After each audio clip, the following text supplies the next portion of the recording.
La technique fait croire aux agriculteurs qu'on peut faire n'importe quoi, n'importe où. Donc ils pensent, eux, que parce que maintenant la PAC finance le lait, bah, je mets toutes les bêtes à viande à la porte et puis je fais du lait. Ah oui, mais c'est un sol pour faire de la viande. Alors ils perdent énormément d'argent parce que plus vous vous éloignez de la vocation d'un sol, plus ça vous coûte cher et on ruine les agriculteurs.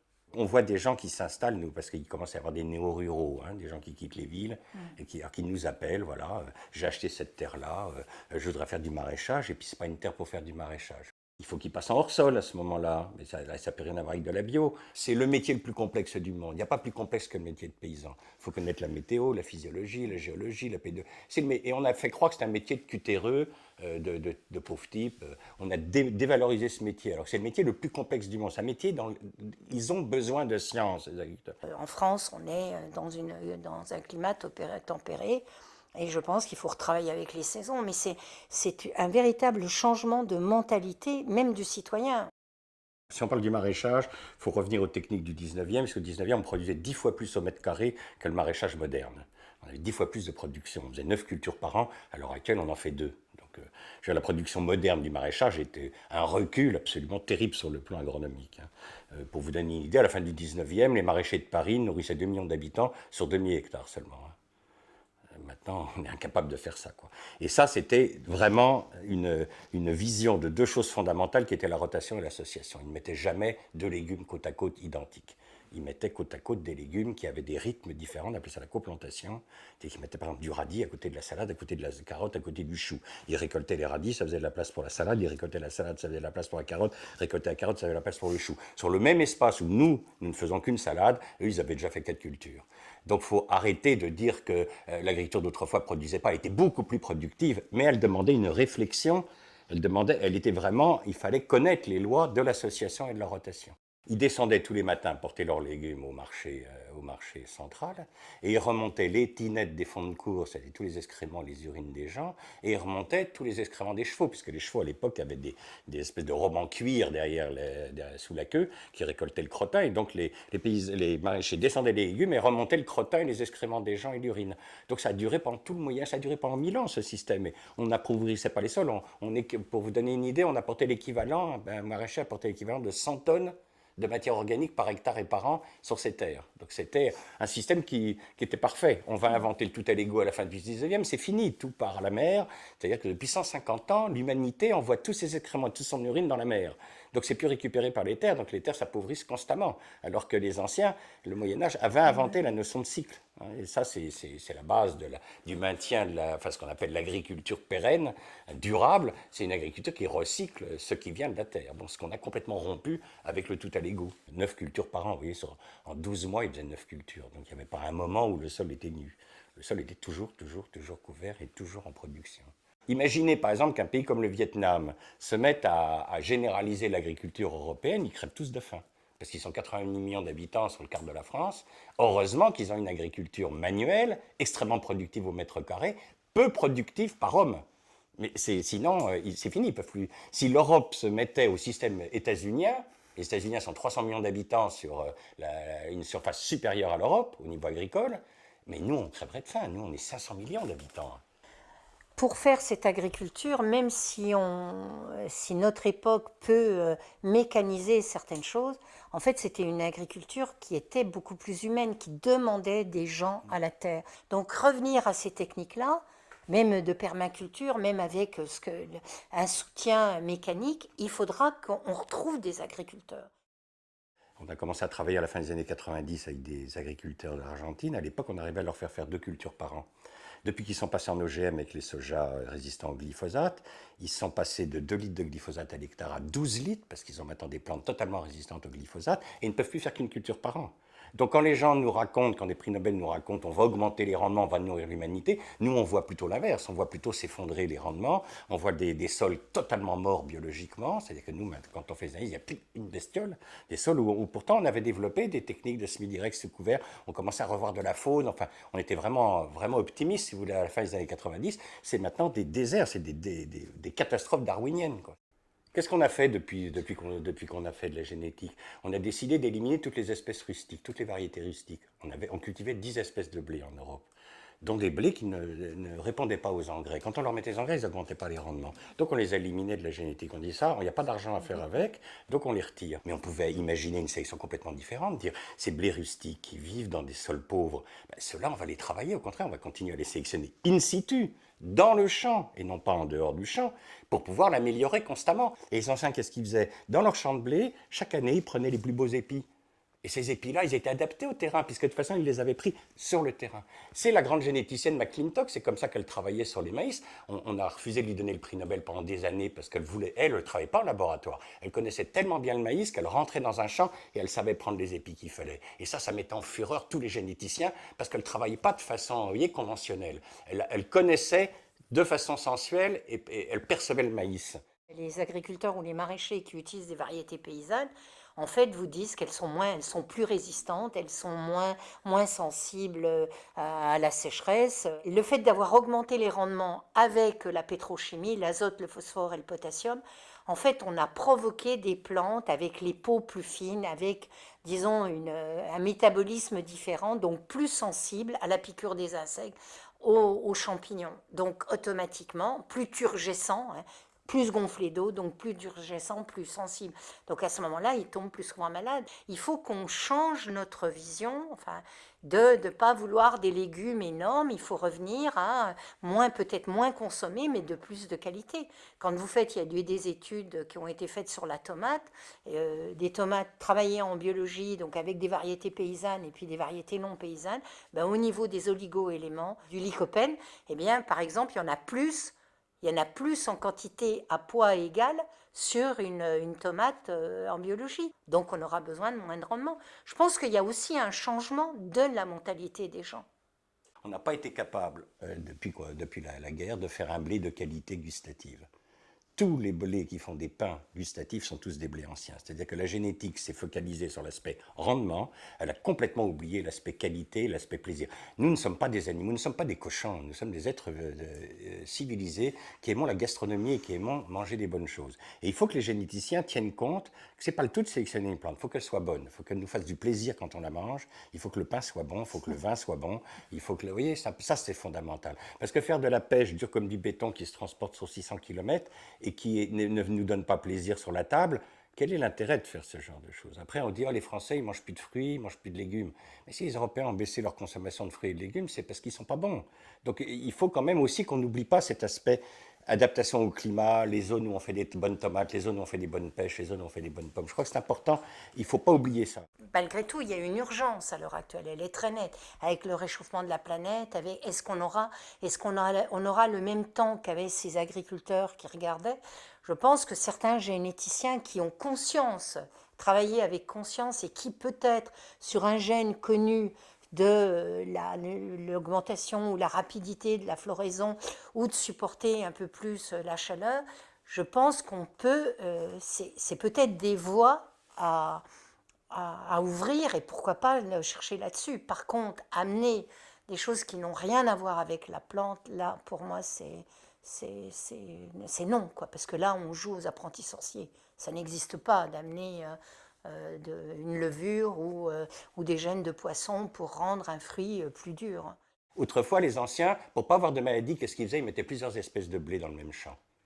C'est-à-dire qu'ils mettaient un blé résistant au sec, un blé résistant à l'excès d'humidité et un blé résistant à la saison moyenne. Ce qui leur permettait, selon les années, d'avoir toujours du rendement. Le problème de ces blés, c'est qu'ils ne mûrissaient pas tous en même temps. Donc on les coupait on faisait des gerbes qu'on coupait à la faucille et on faisait sécher ces gerbes dans les granges, puis ils n'étaient pas mûrs au même stade pour pouvoir les battre. Maintenant, on a des moissonneuses-batteuses. Donc comme on a des moissonneuses-batteuses, on a supprimé l'association. Autrefois, on mélangeait le seigle avec l'orge, avec le blé, et on n'avait pas de maladie. Mais comme la moissonneuse-batteuse est arrivée, on a dit, paysans, c'est fini hein, votre truc, là, vos mélanges. Nous, il faut que la céréale soit mûre le même jour, parce que quand j'arrive avec ma moissonneuse-batteuse, il faut qu'elle soit mûre. Donc, fini, plus d'association, donc maladie. Imaginez que, ça, ce serait intéressant. Là, ça pourrait faire un beau boulot. Faire que le seigle, l'orge et l'avoine et le blé soient mûrs en même temps. Et moi, ce qui me fait peur aussi, c'est que si on manipule les plantes, en fait, elles se parlent entre elles, avec les abeilles et tout. Est-ce qu'à un moment, est-ce qu'on pourra revenir en arrière?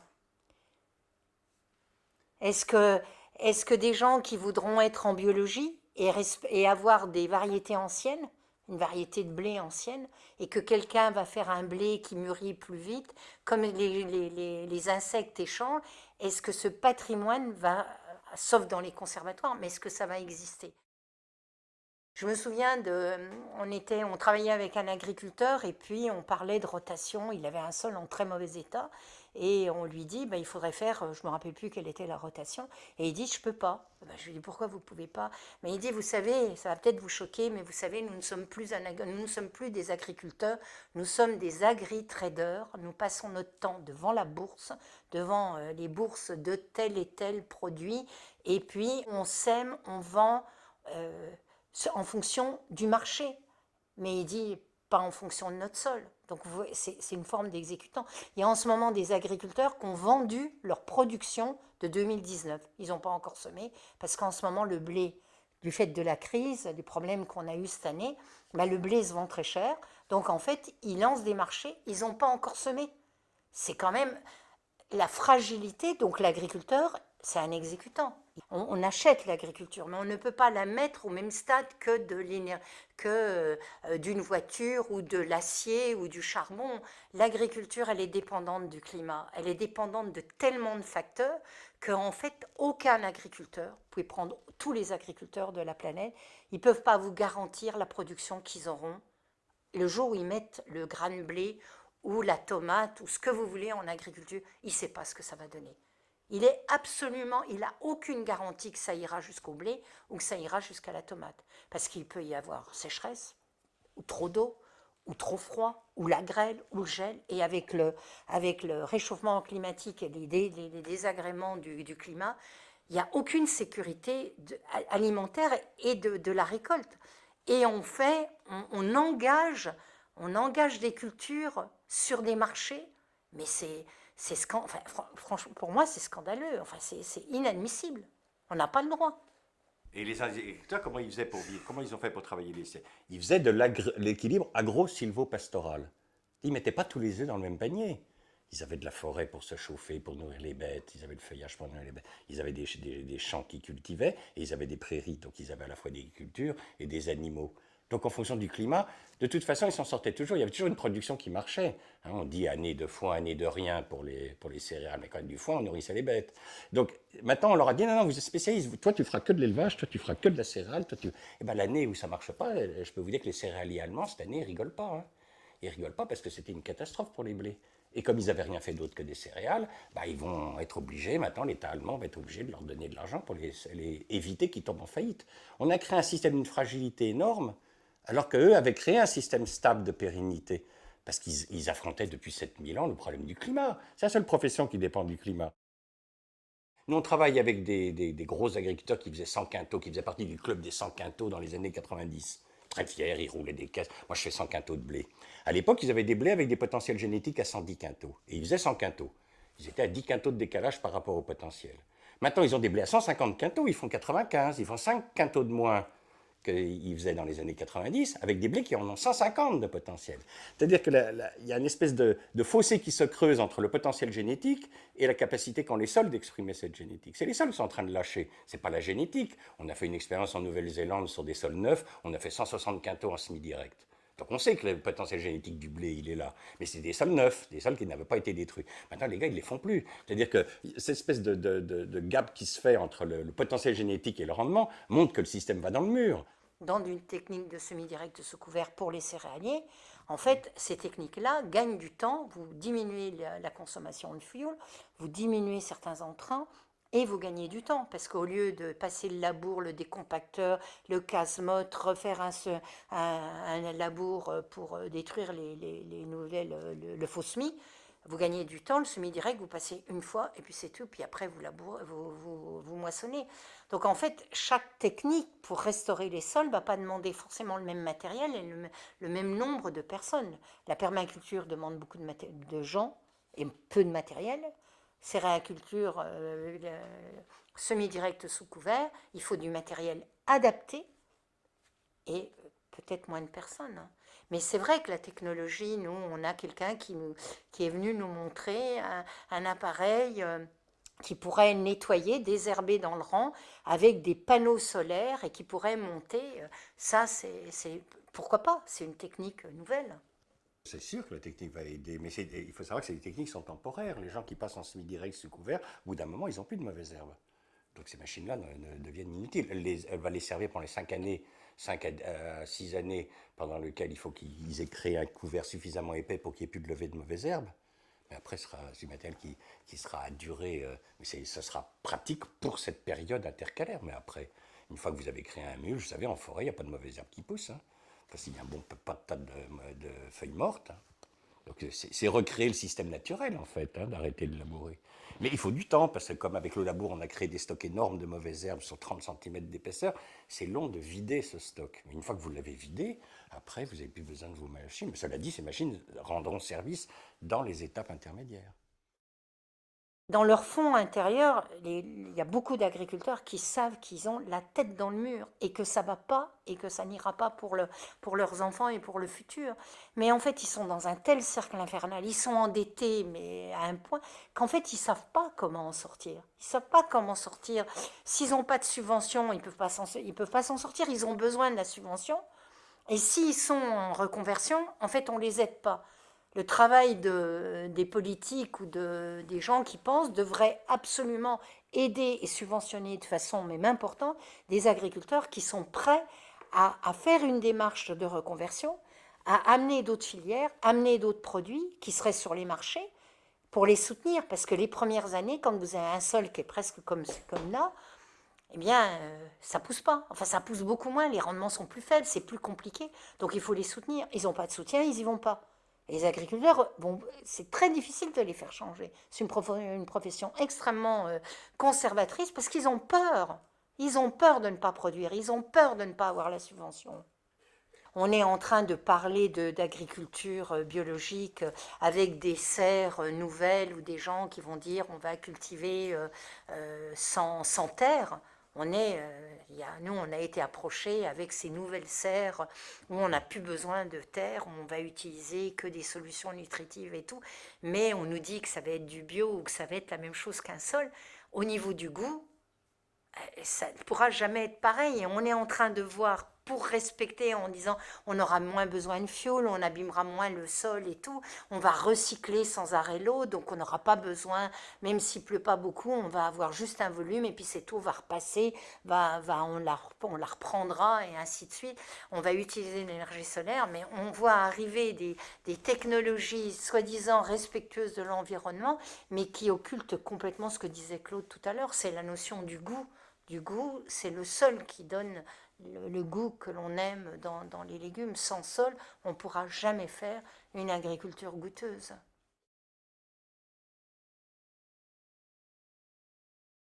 Le sol, quand on le retourne, moi je pars toujours de la peau. C'est la peau du sol. Si vous mettez la tête en bas à cause du labour, en fait, à la peau du sol, ce qu'on mesure, cette activité biologique, les microbes, les collemboles, les acariens, même les vers, sont à la surface du sol et ils ont besoin d'oxygène pour respirer.